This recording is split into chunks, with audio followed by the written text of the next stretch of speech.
Listening activity number 11. You are going to hear a talk about universities and colleges in Britain. As you listen to the talk, complete the notes below by writing no more than 3 words in the spaces. Every year, thousands of young people want to study in Great Britain. They come from a range of backgrounds and have varying expectations of what their study in the country will be like and how to apply to the university. Today, I'd like to talk on universities and colleges in Britain. There are 45 universities, 30 polytechnics, and about 1,000 major technical, commercial, education, and art colleges in the UK. In 1973 to 1974, there were over 251,200 full-time students in universities, of whom almost 10% were from overseas. A total of nearly 276,350 students attending full-time courses in establishments of further education, and about 130,270 in colleges of education. University first degree courses in arts and sciences are normally of 3 or 4 years duration, and, with very few exceptions, students are not admitted for any shorter period of study. The academic year normally extends from October to June and is divided into 3 terms. Information about courses and entrance requirements should be obtained by writing direct to the university at least 12 months before the proposed date of admission. All applications for admission are dealt with by the University's Central Council on Admissions, the UCA, to which all candidates seeking admission to a full-time internal first degree course or a first diploma course of more than 1 year's duration must apply. Full details of the admission procedure are to be found in the UCA Handbook, How to Apply for Admission to a University. A copy of this handbook and the standard application form should be obtained from the UCA at P.O. Box 28, Cheltenham and Gloucestershire, GL 501HY. The application form must be returned to the UCA by a stated closing date, usually in December, October for Oxford and Cambridge. The UCA will continue to send application forms to universities for consideration at their discretion for a limited period after the 15th of December. But candidates are strongly advised to ensure that their application forms reach the UCA by the stated closing date to help their chances of selection. Candidates who fail to obtain a place in the initial selection period are automatically put into the clearinghouse scheme in June-July, when these candidates' application forms are again sent to those universities which still have vacancies. Students from the following countries should send their application forms to the UCA via the Overseas Student Office of their own country in London: Bahamas, Brunei, Cyprus, Ghana, Guyana, India, Luxembourg, Singapore, Tanzania, Thailand and Uganda. Graduates of a university in Britain or overseas who wish to take another first degree course should approach the university concerned to inquire whether it wishes them to apply direct or through the central UCA scheme. Now, let's turn to transfer. It is very rare for a student who has begun a first degree course at one university in Britain to transfer to another British university with a view to completing it there. And there is no provision for the automatic granting of credit for university studies already undertaken. Students who have already completed some university-level study should make inquiries directly with the individual university.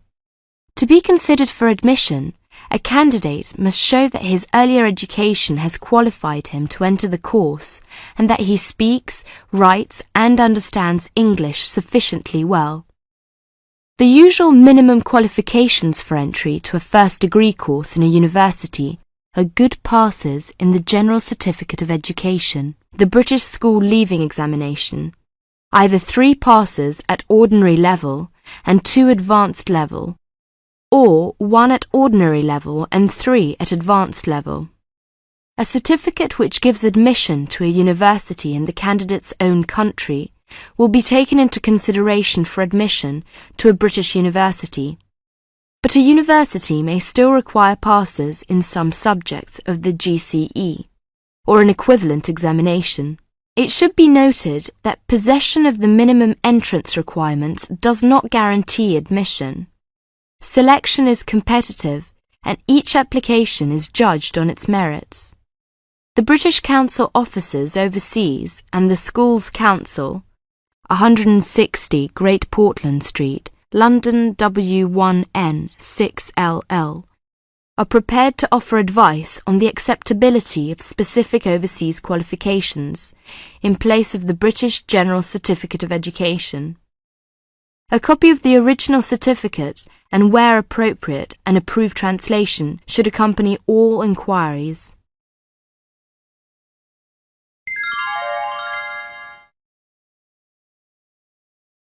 Listening activity number 12.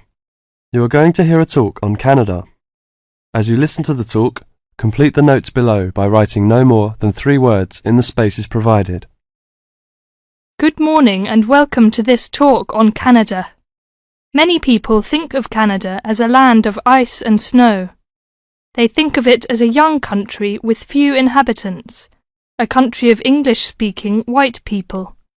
While some of this is true, it is also an inaccurate description of the country we call Canada.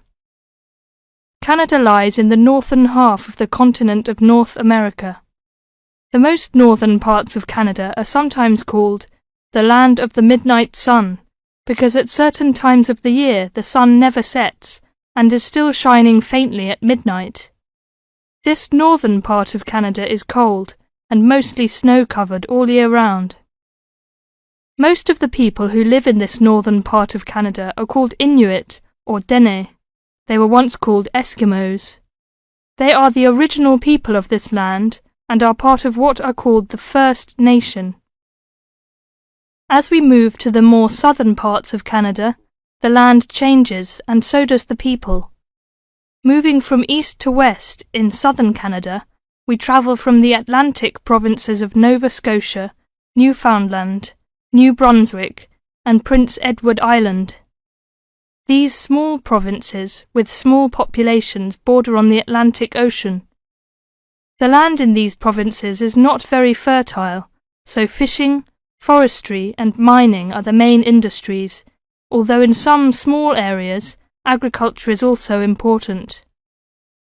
If we travel west from the Atlantic provinces, we come to central Canada, composed of the large provinces of Quebec and Ontario.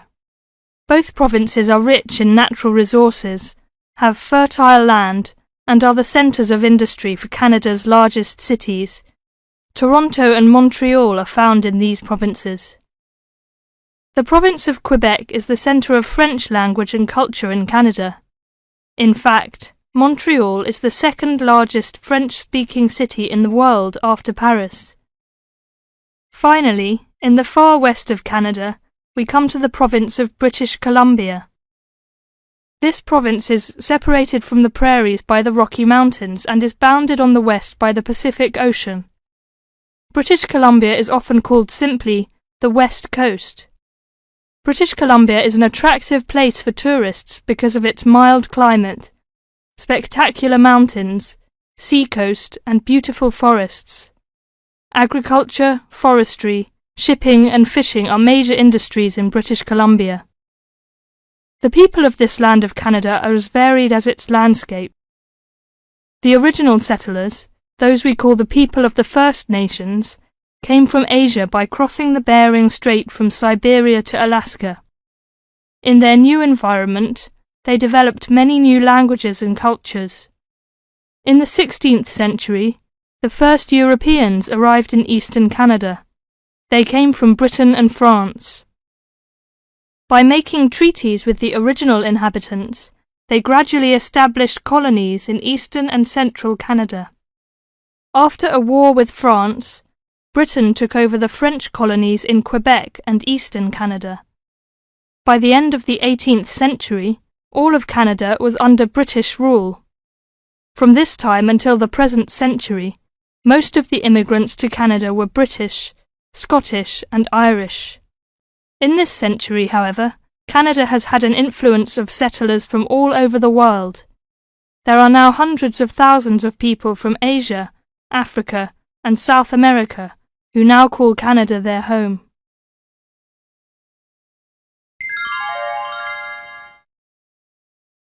Listening activity number 13. You are going to hear a conversation between two students.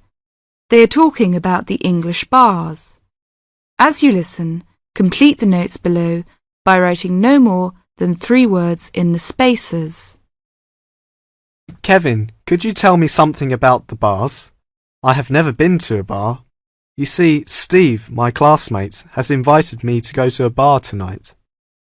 I see. You know, the word bar means a room in a pub. We say the bar when we mean the part of that room where drinks are kept. Soon after you go into the pub, you'll realize that nobody comes to the tables to take orders or money.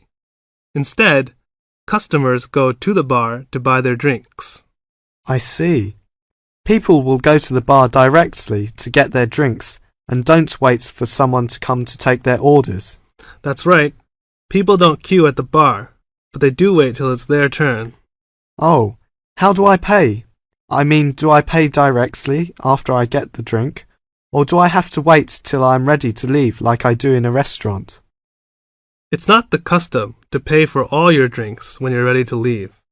Instead, you pay at the bar each time you get drinks. It helps if you're ready to pay as soon as you're served, and you'll notice that many people wait with their money in their hands. I see. Do I have to give a tip? No, it's not the custom to give a tip. It's very common for friends to buy their drinks together in rounds. This means that each person takes a turn to buy drinks for everybody in the group. It's faster and easier, both for you and for the person serving, if drinks are bought in this way. Naturally, you don't have to have a drink in each round if you don't want one. That's interesting. When you're looking for somewhere to sit, remember that people have to leave their seats to get drinks, etc. So an empty seat may not in fact be available to you. If you're not sure whether a seat is free, ask someone sitting near it. When it's time for another drink, people usually take their glasses back to the bar to be filled again. If you're leaving, the friendly thing to do is to take your glasses back to the bar, thank the person who's been serving you, and say goodbye or good night. Thank you, Kevin. This helps me a lot. By the way, what kind of drinks are available in pubs? Well, you can get both alcoholic and non-alcoholic.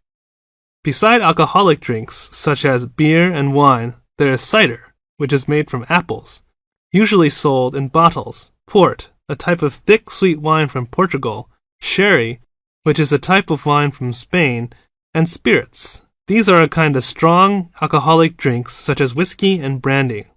What about non-alcoholic? I don't drink alcohol. Well, they offer all kinds of fruit juices, such as orange and tomato. These drinks are usually sold in small bottles. And soft drinks, we often call sweet drinks, like Coke and Fanta. They are normally sold in small bottles or cans. And lemonade, which is a clear and sweet drink made with carbonated water. They also serve cordials. What are cordials? Cordials are strong and sweet drinks tasting of fruit, such as lime cordial, black currant cordial. They are often added to other drinks or drunk with water. I don't like sweet drinks. Are there any other non-alcoholic drinks? Yes, mineral water, but it's not available in all pubs. Kevin, one more question. What is VAT? I saw this on most goods in Britain. Well, VAT stands for Value Added Tax. The price shown on most goods in Britain includes a tax of 15%. If you use the retail export scheme, this tax can be returned to you if you take the goods with you when you leave Britain. You may have to spend a certain sum of money before you qualify for the scheme, and you'll have to show your passport. Ask in the shop if they operate the retail export scheme. If they do, the shop assistant will explain how you can get the tax back and fill in a form with you. VAT is also charged on hotel, restaurant bills, theater, cinema tickets, and car hire. Are these refundable? No, it's not refundable in these cases. Thank you very much. I really learned a lot.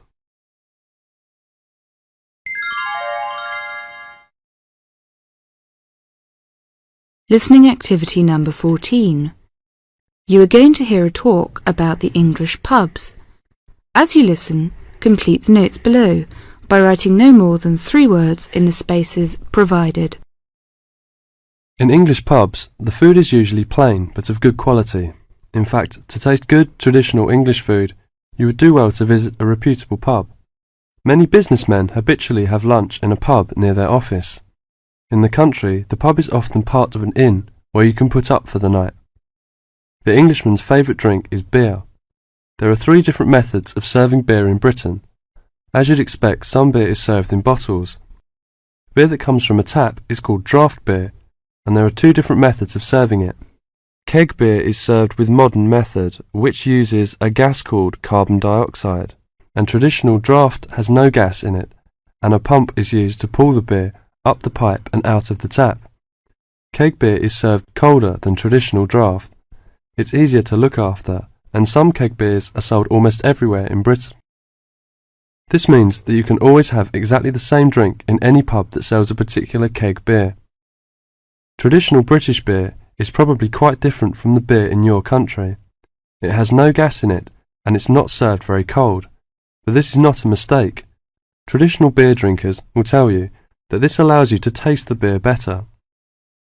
Traditional draft is not always looked after as well as it should be, but in a good pub, a traditional draft beer drinker will tell you there can be no better drink.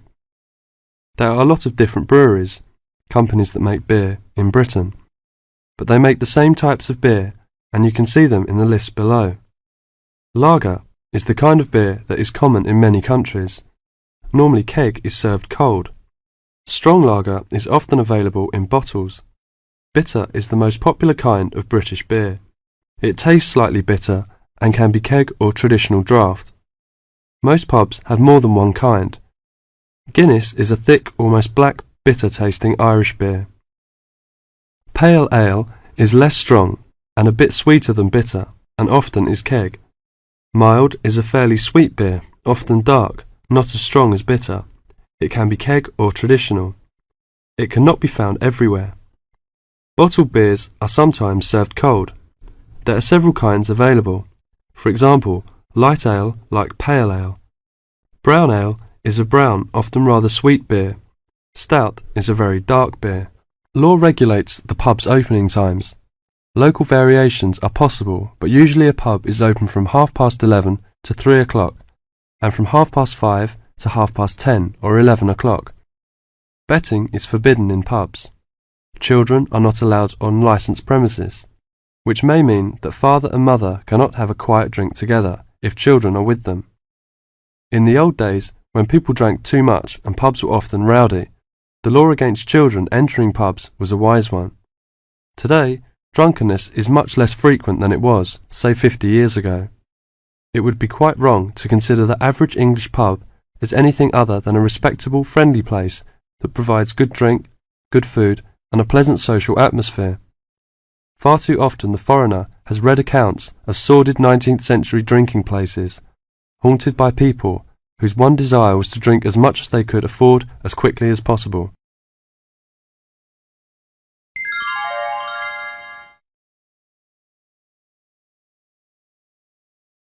Unit 6. Summary. Listening activity number 15. You are going to hear a talk about the tall ships race in Britain. As you listen, complete the notes below by writing no more than 3 words in the spaces provided. In July 1956, a fleet of 21 sailing ships from 11 countries raced each other from Torbay in Devon to Lisbon. The ships had been converted from cargo carrying to sail training ships. However, their future seemed uncertain, and the purpose of the gathering was to mark the passing of the age of the sail. What happened instead was that the sailing ships refused to say goodbye, and 2 years later they raced again, and the fleet was even larger. It was then that the title The Tall Ships was given to them, and the name remains today.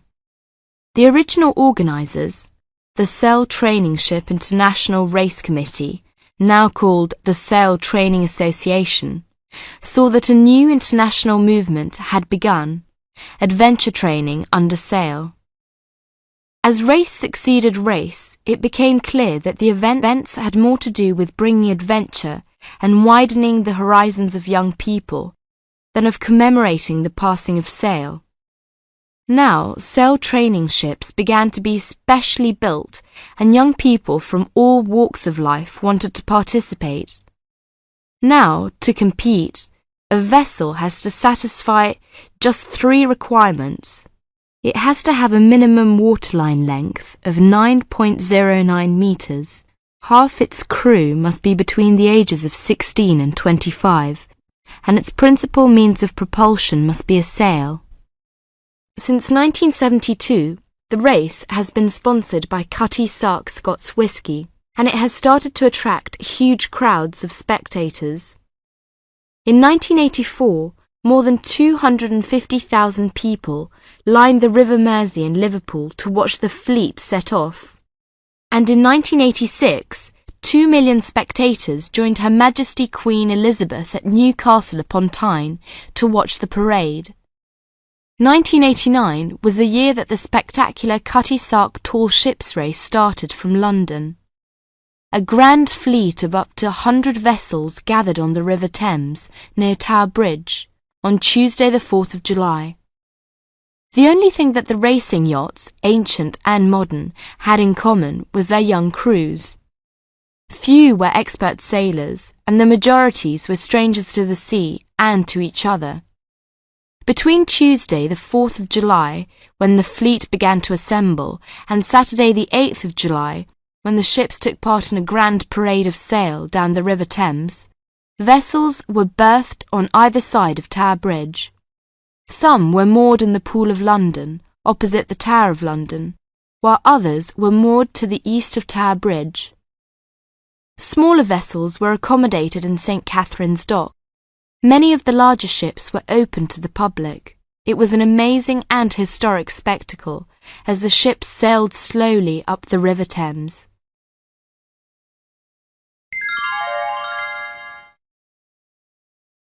Listening activity number 16. You are going to hear a conversation about using recorded delivery and registered post. As you listen, complete the notes below by writing no more than 3 words in the spaces provided. Tom, where are you going? To the post office. I'm going to send some packets to Leeds. Do you know the best way to send them? Well, if your need is for a record of posting and delivery rather than compensation for loss, recorded delivery is particularly suitable for sending documents and papers of little or no monetary value. Well, what can we send for recorded delivery? All kinds of inland postal packets except parcels, airway and railway letters and parcels. The service does not apply to mail for the Irish Republic. I see. How do I post them? You should get a certificate of posting form from the container in the post office and follow the instructions shown on the reverse. The certificate will be your record of posting. Can I send anything in the post? No, you can't. You must not send banknotes, currency notes, and some valuable things because there is no special handling in the post. Recorded delivery mail is carried with the ordinary unregistered post, and there is no special security treatment. How do we use recorded delivery? Well, when your letter or packet is delivered, it is signed for by the recipient and a record is kept by the post office. The post office does not undertake to deliver recorded delivery or any other mail to the addressee in person, but to the address shown. You can obtain confirmation of delivery by completing an advice of delivery form either at the time of posting or later. This form will be signed by a post office official, not by the addressee of the recipient. A fee is payable, which is lower if the form is handed in at the time of posting. Is there any compensation for loss? Well, compensation is limited. Compensation may be paid for loss or damage, but will not be paid for money or any other inadmissible item. If you want a speedy service for articles of value with extra security of handling en route, and wish to have compensation in the event of loss or damage, you should use registered post. What can we send if we use registered post? Any first-class letter or packet except airway letter or railway letter. How do we post? What should we do? Well, you should make sure that the packet is made up in a strong cover and then it is fastened with wax, gum or other adhesive substance. Hand the packet to the post office counter clerk, together with the cost of postage and the registration fee. Do not post it in the posting box. Make sure that the fee paid is adequate to cover the value of the content.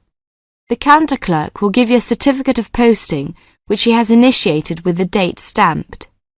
Is there any special security for the registered post? Yes, all registered mail receives special security treatment. Packing is very important because registration is not in itself a safeguard against damage. The contents of registered packets must be adequately packed. How do we pack then? Do we have to use special envelope? Yes, you have to send the articles in one of the registered letter envelopes sold by the post office. These envelopes are already stamped for first-class postage and have the minimum registration fee. What about the compensation? Compensation will not be paid for the following articles, such as banknotes, currency notes, trading stamps, coupons, and some valuable things, unless they are enclosed in one of the registered letter envelopes sold by the post office. I see. How does it deliver? The recipient on delivery signs for your registered mail. The post office does not undertake to deliver registered or any other mail to the addressee in person, but to the address shown. You can obtain confirmation of delivery by paying an additional fee and completing an advice of delivery form, either at the time of posting or later. If you require the recipient's signature on the advice of delivery, the form must be handed in at the time of posting. Otherwise, a post office official will sign the certificate. The advice of delivery fee is lower if the form is handed in at the time of posting. Thank you very much for all this useful information.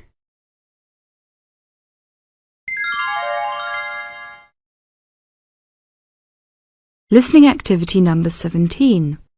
You are going to hear the first part of a lecture on American culture and American customs. As you listen, complete the notes below by writing no more than 3 words in the spaces provided. Well, last week we talked about American education, and today I'm going to discuss American values, characteristics, personal habits and courtesies. Keep in mind as you are listening to this lecture that your goal is to understand, not to emulate or judge. Just briefly, I'd like to mention that there is a remarkable ethnic diversity in the United States. The population of the USA is about 260 million. 73% of the American population is white, 12% is African American, 8% Hispanic, 3% Asian or Pacific Islanders, and less than 1% American Indian or Eskimo.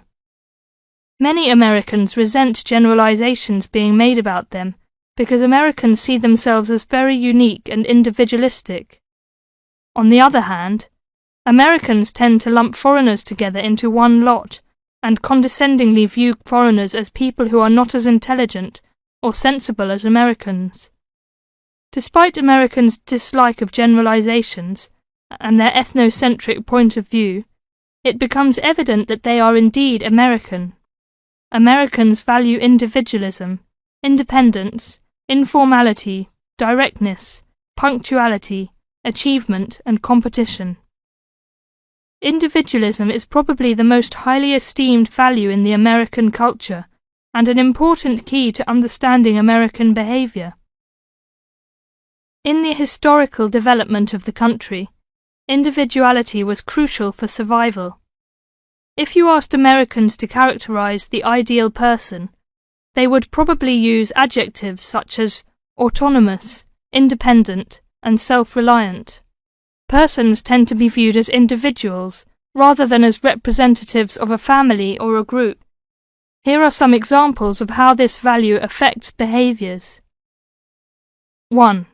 If a group of friends go to a restaurant, everyone wants to pay their own way. In other words, they want to have separate checks and not be someone's guest. 2. In friendships, which seem to initially develop more quickly in the US than in other cultures, the Americans may feel uncomfortable if you give them more help than they need. This is a tendency to draw back and see dependency as weakness. In some ways, the stress on the individual rather than the family or group has led to a more informal society. Sometimes this lack of formality is viewed by members of other cultures as a sign of lack of respect. But that is not the intention in the American value system. This informality is even more predominant on the university campus than in other segments of society. Some ways in which you might see this value expressed in behaviors are: 1. You will generally be on a first-name basis with other students, in spite of any age differences. 2. Dress is very informal on campus. 3. Language is informal and sometimes confusing. Phrases like "see you later" and "drop by any time" are not meant literally. They are informal ways of saying goodbye. Americans are direct.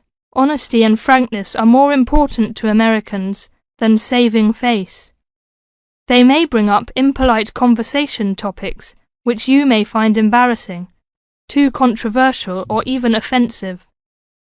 Americans are quick to get to the point and do not spend much time on formal social amenities. This directness encourages Americans to talk over disagreements and to try to patch up misunderstandings themselves, rather than ask a third party to mediate disputes. It is particularly interesting to see what behaviors have culturally become associated with straightforwardness. 1. A firm handshake somehow has come to be interpreted as a sign of sincerity. 2. Looking at a person when you speak to him or her gives an indication of honesty. 3. In a question of honesty versus politeness, honesty wins. It is considered better to refuse graciously than to accept an invitation and not go. 4. You will be taken at your word. If you refuse food the first time it is offered, to be polite, it may not be offered again. An American will not know that your initial refusal is politeness. Great value is attached to time in the US. Punctuality is considered an important attribute. As with all values, there are different rules of acceptability in different cultures. In the US, you should be present for school or business appointments at the exact time agreed upon. In social appointments, you can arrive 10 to 15 minutes after the agreed upon time without giving offence. If you are invited somewhere for dinner and are more than 15 minutes late, you will need to offer an apology and an explanation. A phone call explaining you have been detained and will be late will save face for you and patience for the other person. Americans also value achievement and competition. The American style of friendly joking or banter, of getting the last word in, and the quick and witty reply are subtle forms of competition. Although such behaviour is natural to Americans, you may find it overbearing or disagreeable. Americans are obsessed with records of achievement in sports, and sports awards are often displayed in their homes. Also, sometimes books and movies are judged not so much on quality, but on how many copies are sold, or on how many dollars of profit are realized.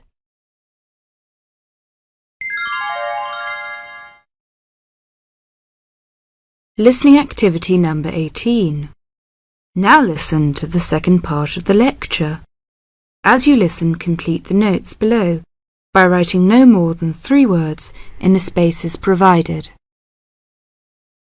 Many typically American characteristics, individualism, self-reliance, informality, punctuality, and directness, are a result of those values mentioned earlier.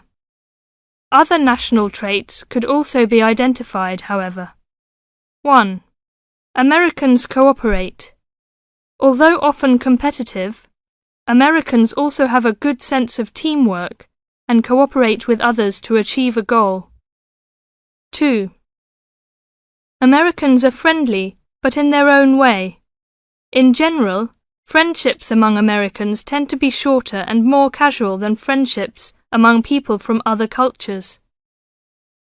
This has something to do with American mobility and the fact that Americans do not like to be dependent on other people. Americans also tend to compartmentalize friendships, having friends at work, family friends, friends on the softball team, etc. 3. Americans ask a lot of questions, some of which may to you seem pointless, uninformed, or elementary. Someone you have just met may ask you very personal questions. No impertinence is intended. The questions usually grow out of a genuine interest. 4. Americans tend to be internationally naive. Many Americans are not very knowledgeable about international geography or world affairs. They may ask uninformed questions about current events and may display ignorance of world geography. Because the US is not surrounded by many other nations, some Americans tend to ignore the world. 5. Silence makes Americans nervous. Americans are not comfortable with silence. They would rather talk about the weather than deal with silence in a conversation. 6. Americans are open and usually eager to explain. If you do not understand certain behavior or want to know what makes Americans tick, do not hesitate to ask questions. Just as values and traits differ somewhat from one culture to another, so do the personal habits associated with good manners and courtesy.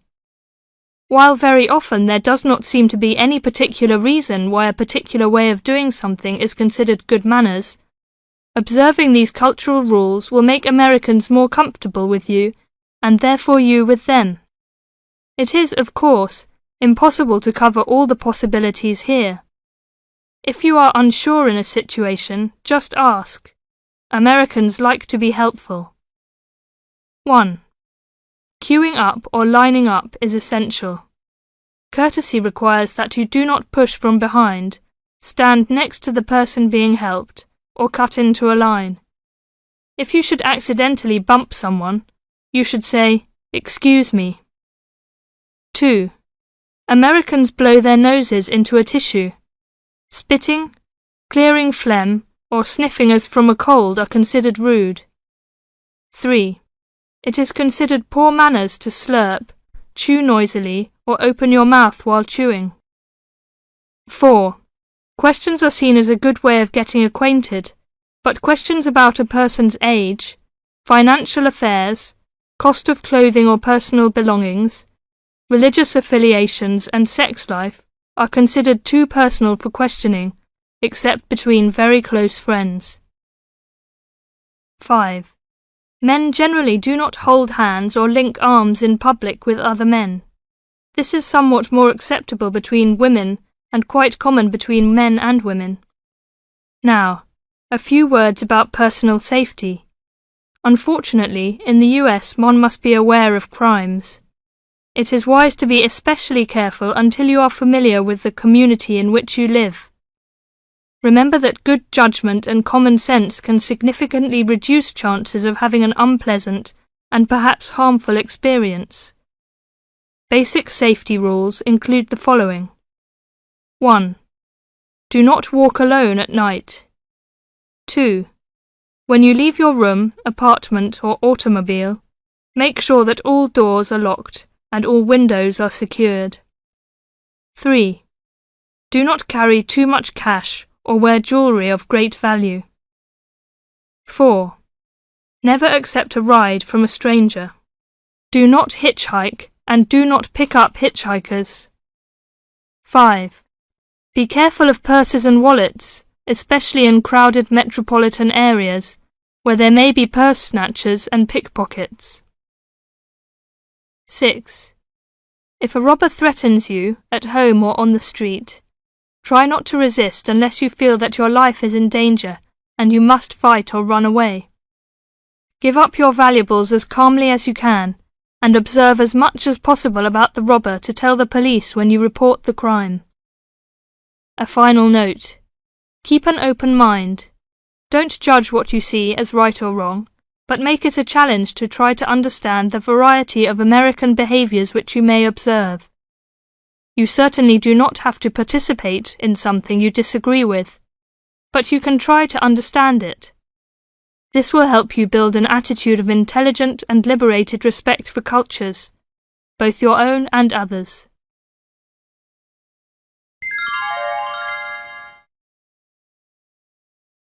Listening activity number 19. You are going to hear a talk on 2 famous American presidents. As you listen, fill the missing information in the notes below. Now listen to the talk. John F. Kennedy and Abraham Lincoln lived in different times and had very different family and educational backgrounds. Kennedy lived in the 20th century, while Lincoln lived in the 19th century. Kennedy was born in 1917, whereas Lincoln was born more than 100 years earlier, in 1809. As for their family backgrounds, Kennedy came from a rich family, but Lincoln's family was not wealthy. Because Kennedy came from a wealthy family, he was able to attend expensive private schools. He graduated from Harvard University. Lincoln, on the other hand, had only 1 year of formal schooling. In spite of his lack of normal schooling, he became a well-known lawyer. He taught himself law by reading law books. Lincoln was, in other words, a self-educated man. In spite of these differences in Kennedy and Lincoln's backgrounds, some interesting similarities between the 2 men are evident. In fact, many books have been written about the strange coincidences in the lives of these 2 men. For example, take their political careers. Lincoln began his political career as a U.S. congressman. Similarly, Kennedy also began his political career as a congressman. Lincoln was elected to the U.S. House of Representatives in 1847. Kennedy was elected to the House in 1947. They went to the Congress just 100 years apart. Another interesting coincidence is that each man was elected President of the United States in a year ending with the number 60. Lincoln was elected President in 1860, and Kennedy was elected in 1960. Furthermore, both men were president during years of civil unrest in the country. Lincoln was president during the American Civil War.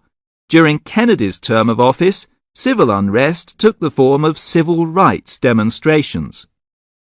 Another striking similarity between the 2 men was that, as you probably know, neither lived to complete his term in office. Lincoln and Kennedy were both assassinated while in office. Kennedy was assassinated in Dallas, Texas, after only 1,000 days in office. Lincoln was assassinated in 1865, a few days after the end of the American Civil War. It's rather curious to note that both presidents were shot while they were sitting next to their wives. These are only a few examples of the uncanny and unusual similarities between the destinies of these two American men, who had a tremendous impact on the social and political life of the United States and the imagination of the American people.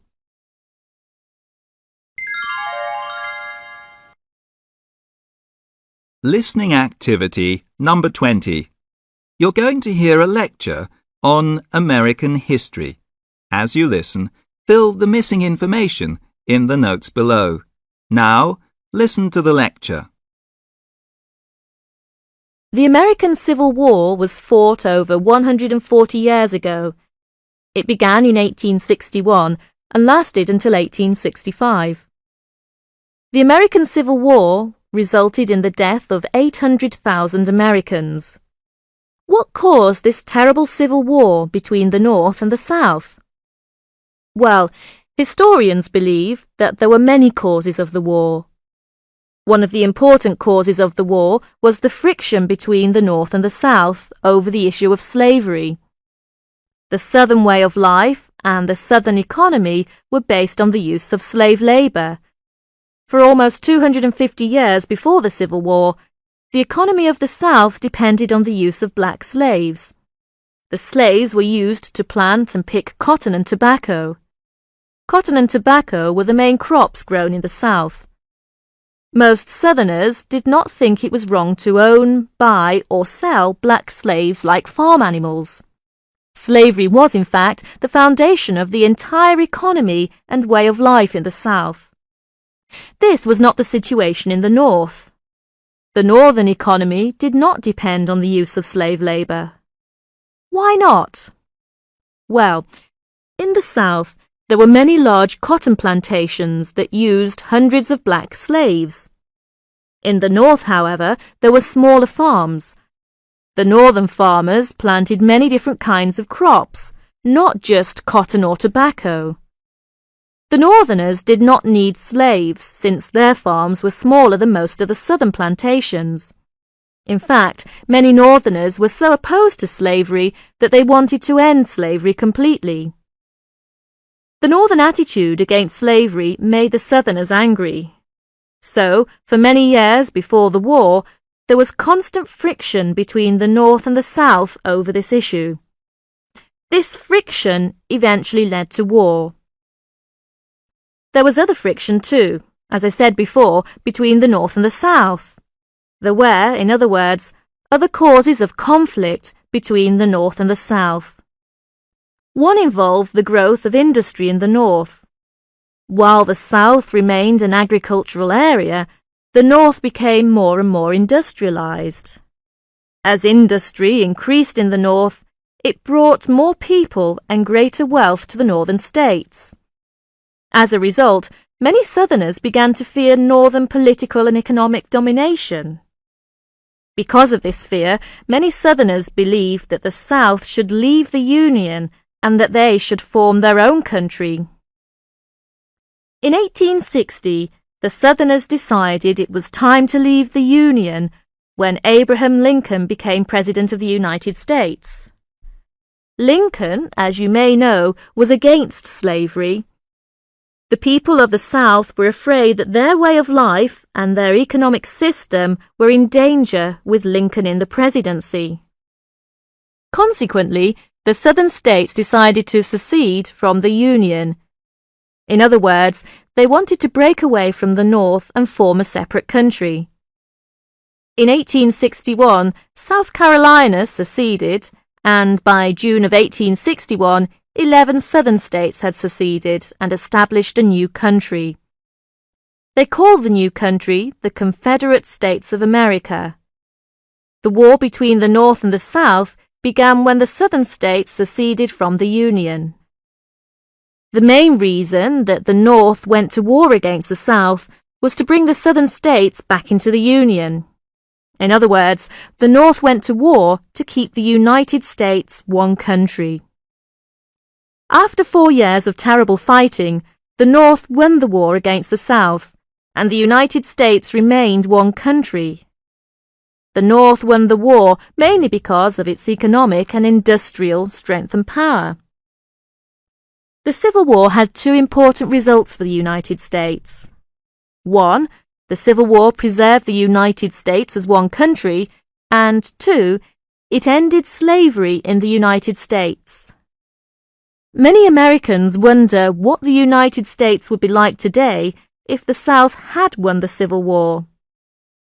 The history of the United States would have been very different if the South had won the war between the states.